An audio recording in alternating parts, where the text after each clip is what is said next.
आला हजरत कनजुल करामत जबलुल इस्तिकामत आयातुम मिन आयातिल्लाह मुअजिज़ातुम मिन मुअजिज़ाति रसूलिल्लाह।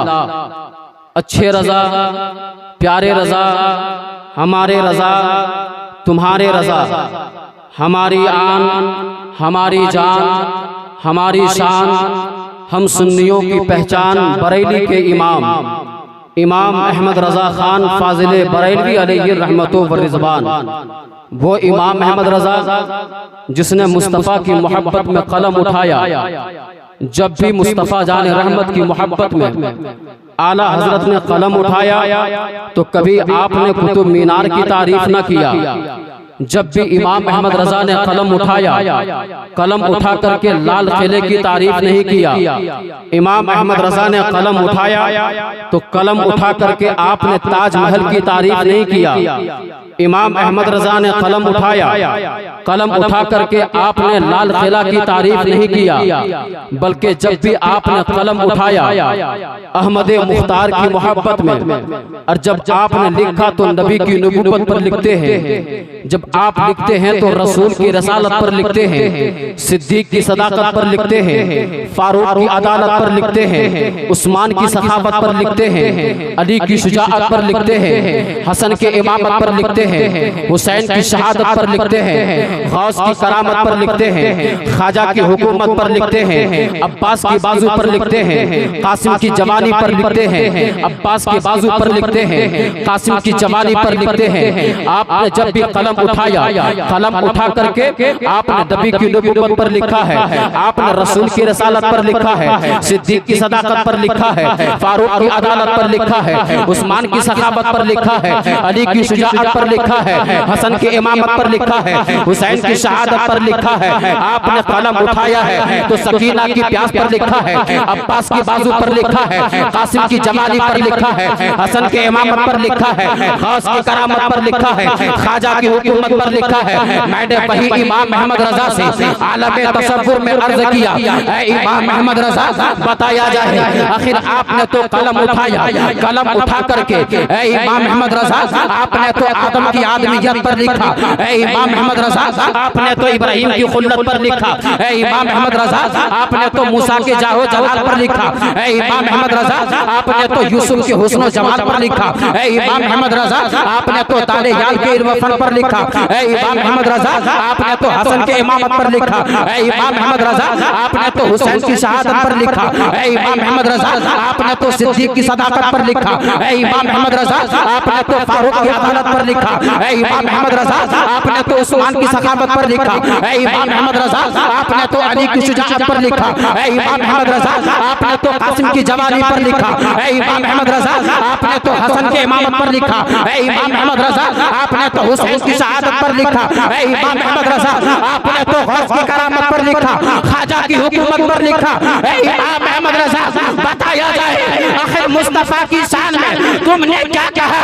ऐ इमाम अहमद रज़ा बताया जाए, आखिर उसके बारे में, आखिर उसके बारे में तुमने क्या कहा? जिनके जुल्फ को जब कुरान ने देखा तो कहा बदली इदा सजा। ऐ इमाम अहमद रज़ा आखिर तुमने उसे क्या कहा है? ऐ इमाम अहमद रज़ा तुमने उसकी शान में क्या लिखा जिसके चेहरे को कुरान का ज़ुहा कह रहा है? ऐ इमाम अहमद रज़ा आखिर तुमने उसकी शान में क्या लिखा है जिसके हाथ को रब ने यदुल्लाह कहा है? ऐ इमाम अहमद रज़ा आखिर बताया जाए, आपने उसकी शान में क्या लिखा है जिसके सीने को कुरान का अलम नस्र लगा कहा है?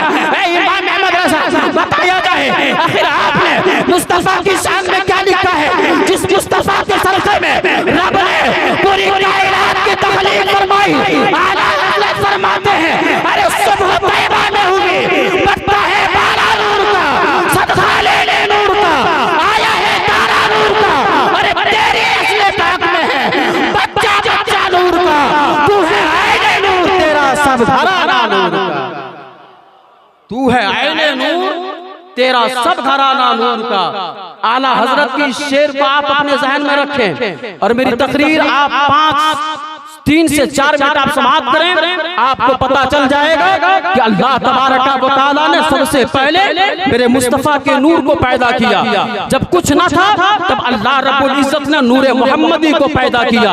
अब यहाँ सवाल होता है, सवाल करने वाला सवाल करेगा, एतराज करने वाला एतराज करेगा। जब सबसे पहले मुस्तफा के नूर को पैदा किया, सबसे पहले नूरे मोहम्मदी को पैदा किया, तो फिर अल्लाह ने सबसे पहले मुस्तफा को क्यों नहीं भेजा? आदम को क्यों भेजा? इब्राहिम को क्यों भेजा? इस्माइल को क्यों भेजा? ईसा को क्यों भेजा? मूसा को क्यों भेजा? सबसे पहले मुस्तफा को भेजना था। याद रखें, इसकी वजह यह थी अल्लाह रब्बुल इज्जत देखना चाहता था कि जब मैं आदम को भेजूंगा, आदम की उम्मत उसे एक्सेप्ट नहीं करेगी, आदम अपनी उम्मत के लिए दुआ करेगा या बद्दुआ। अल्लाह रब्बुल इज्जत देखना चाहता था मैं इब्राहिम को भेजूंगा, इब्राहिम की उम्मत उसे नहीं मानेगी, इब्राहिम अपनी उम्मत के लिए दुआ करेगा या बद्दुआ। मैं जब शीश को भेजूंगा, उसकी उम्मत उसे नहीं मानेगी, वो अपनी उम्मत के लिए दुआ करेगा या बद्दुआ। मैं मूसा को भेजूंगा, मूसा की उम्मत उसे तस्लीम नहीं करेगी, मूसा अपनी उम्मत के लिए दुआ करेगा या बद्दुआ। ज़माने वालों ने देख लिया, दुनिया वालों ने देख लिया कि तमाम नबियों ने अपनी उम्मत के लिए हलाकत और बर्बादी की दुआ की, उम्मत तबाह और बर्बाद हो गई। लेकिन मुस्तफा जाने रहे ताइफ के मैदान में है, चारों तरफ से पत्थर रेज़ी किए जा रहे हैं, पत्थर बरसाए जा रहे हैं। मुस्तफा के जिस्म लहू लहान है, जिस्म से फलक बह रहा है, लेकिन मुस्तफा ने दुआ नहीं किया, बल्कि मुस्तफा दुआ फरमाते हैं, ऐ मौला तू इसे हिदायत दे दे। फरिश्ते अर्ज़ करते मौला अगर आप हुक्म दे दे तो मैं पूरे ताइफ को हिलाक और बर्बाद कर दो। मुस्तफा फरमाते हैं, ऐ फरिश्ते सुनो, मैं सफीउल्लाह नहीं हूँ, ऐ फरिश्ते सुनो मैं कलीमुल्लाह नहीं हूँ, ऐ फरिश्ते सुनो मैं रूहुल्लाह नहीं हूँ, ऐ फरिश्ते सुनो मैं खलीलुल्लाह नहीं हूँ। फरिश्ते अर्ज़ करते मौला आप कौन है? तब हवाओं ने कहा था, समंदर की मछलियों ने कहा था, फिजाओं ने कहा था, बरगो समर ने कहा था, शजरे हैदर ने कहा था, ये हबीबुल्लाह है, हबीबुल्लाह। फरिश्ते अर्ज़ करते मौला अगर आप हबीबुल्लाह है तो फिर सफीउल्लाह कौन है? अगर आप हबीबुल्लाह है तो खलीलुल्लाह कौन है? आप हबीबुल्लाह है तो नजीबुल्लाह कौन है? आप हबीबुल्लाह है तो रूहुल्लाह कौन है? फिर फरमाते हैं, अरे हबीबुल्लाह खलीलुल्लाह वो है जो रब से कहे मौला तू राजी हो जा, सफीउल्लाह वो है जो रब से कहे मौला तू राजी हो जा, नजीबुल्लाह वो है जिससे जो